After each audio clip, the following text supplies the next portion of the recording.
Assalamualaikum warahmatullahi wabarakatuh. Sebelumnya, perkenalkan nama saya Yulina, Prodi Pendidikan Bahasa dan Sastra Indonesia Universitas Islam Sultan Agung Semarang. Video ini saya buat untuk memenuhi tugas mata kuliah membaca estetik dosen pengampu Ibu Evi Camalah MPD. Hari ini saya ingin membacakan cerpen yang berjudul Si Miskin Bersekolah. Selamat mendengarkan. Si Miskin Bersekolah, karya Indah Trilestari. Sudah 8 bulan, Yahya masih saja teringat dengan ayahnya yang meninggal karena kanker yang dideritanya. Yahya adalah anak petani buta huruf yang harus memikirkan bagaimana cara untuk memenuhi kebutuhannya. Kini Yahya hanya tinggal bersama dengan ibunda tercintanya, tinggal di gubuk bambu yang sangat minim dan harus melakukan lagi renovasi di desa Pagaribanyu, dan pada saat itu belum ada listrik di desa tersebut. Pada saat malam, Yahya hanya bisa membaca buku yang ditemukan di tumpukan tempat sampah pinggir sekolah dan hanya disinari oleh lampu minyak yang memberikan cahaya merah di mukanya. Sedangkan ibunya yang selalu menemani sang anak tercinta dengan menyanding sepotong obat nyamuk bakar agar anaknya dapat fokus dalam membaca. Pagi itu, Yahya ingin sekali bersekolah, tetapi kondisi keuangan yang tidak mencukupi. Yahya sementara itu tidak bisa melanjutkan sekolah. Ibunya yang sehari-hari mencari nafkah dengan bekerja di sawah milik Juragan Toli. "Bu, kapan aku bisa sekolah seperti teman-teman yang lain?" kata Yahya dengan menatap ibunya yang penuh harapan.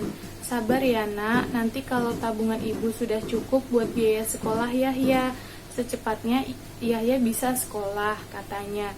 Dengan melihat ibunya bekerja keras demi membantu ekonomi keluarganya, Yahya hanya bisa membantu ibunya bekerja di sawah. Semenjak ayahnya meninggal, ekonomi keluarga Bu Saji tidak stabil, sehingga membuat mereka berusaha keras mengumpulkan uang untuk kebutuhan sehari-hari dan berharap mendapatkan rezeki yang lebih agar Yahya bisa bersekolah. Yahya pun tidak sekedar membantu ibunya di sawah, tetapi juga dia memilih untuk berjualan koran. Ketika Yahya menjajakan korannya, tidak menyangka dia bertemu dengan temannya yang bernama Diva. Dia anak salah satu guru. Dengan melihat Diva sudah memakai seragam sekolah yang rapi dan lengkap dengan membawa tas dan tak lupa membawa bekal makan siang, Yahya merasa iri hati melihat Diva yang bisa bersekolah dan mempunyai banyak teman. "Yahya, aku berangkat sekolah dulu ya, takut telat, ada upacara bendera," kata Diva sambil bergegas berangkat dan meninggalkan Yahya. "Oh iya, Diva, hati-hati di jalan ya," menatap Diva dengan merasa sedih. Yahya pun bergegas pulang dan menemui ibunya yang sedang bersiap untuk pergi bekerja. "Bu, kenapa sih hidup kita miskin? Kenapa aku gak bisa seperti teman yang lain? Coba aja ayah belum meninggal, pasti Yahya sekarang ini bisa sekolah, Bu," kata Yahya dengan penuh amarah dan emosi kepada ibunya.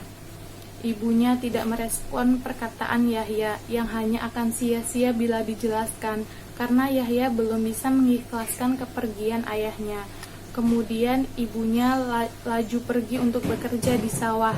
Begitu amat kesal akhirnya Yahya pergi dan duduk di bawah pohon rindang. Sani datang untuk menemui Yahya dan mengajak Yahya untuk menjajakan koran di sekitar terminal.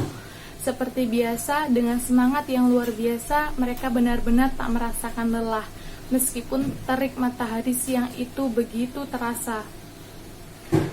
Mereka masih tetap semangat dan termotivasi untuk mengumpulkan uang yang banyak agar bisa melanjutkan sekolah dan mewujudkan cita-cita.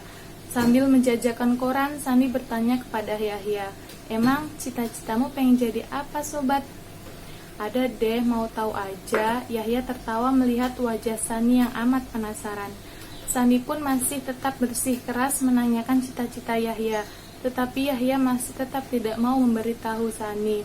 Setelah menjajakan koran, Yahya dan Sani melanjutkan untuk mengamen.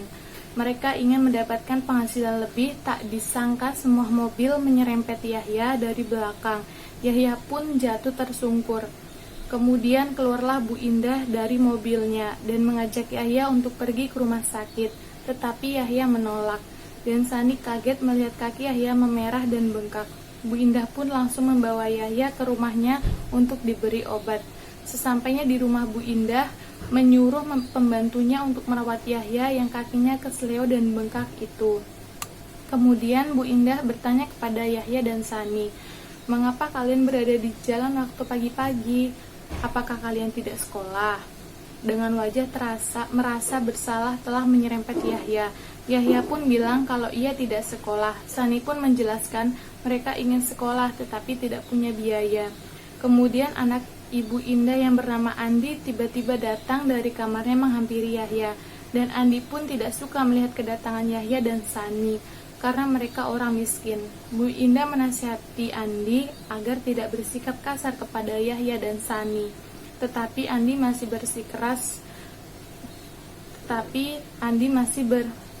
bersikeras. Dia tidak suka dengan kedatangan Yahya dan Sani. Andi tidak suka mamanya menolong Yahya dan Sani. Dan Bu Indah ingin menolong mereka agar bisa sekolah kembali.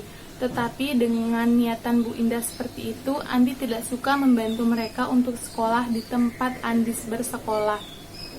Luka Yahya sudah selesai diobati. Bu Indah mengantarkan pulang Yahya dan Sani. Sampai di rumah Yahya, Bu Indah minta maaf kepada ibu Yahya karena tidak sengaja menyerempet Yahya. "Kedatangan saya kemari mau minta maaf karena sudah tidak sengaja menyerempet Yahya," kata Bu Indah. "Tidak apa-apa, Bu. Saya mengerti, memang kondisi ekonomi saya tidak memungkinkan sehingga Yahya membantu saya memenuhi kebutuhan sehari-hari. Maafkan anak saya kalau berjalan dengan menghalangi jalan Ibu." Setelah Bu Indah meminta maaf, ia menawari kepada Yahya dan Sani untuk bersekolah. Yahya dan Sani merasa senang dan tidak percaya. Pada akhirnya mereka berdua bisa melanjutkan sekolah kembali, dan Bu Saji merasa bersyukur akhirnya Yahya bisa sekolah. Yahya sekolah dengan amat sangat rajin sehingga dia sekolah sampai di perguruan tinggi. Ia mendapatkan beasiswa dan dapat mewujudkan cita-citanya menjadi seorang guru. Cukup dari saya, semoga kalian suka. Wassalamualaikum warahmatullahi wabarakatuh.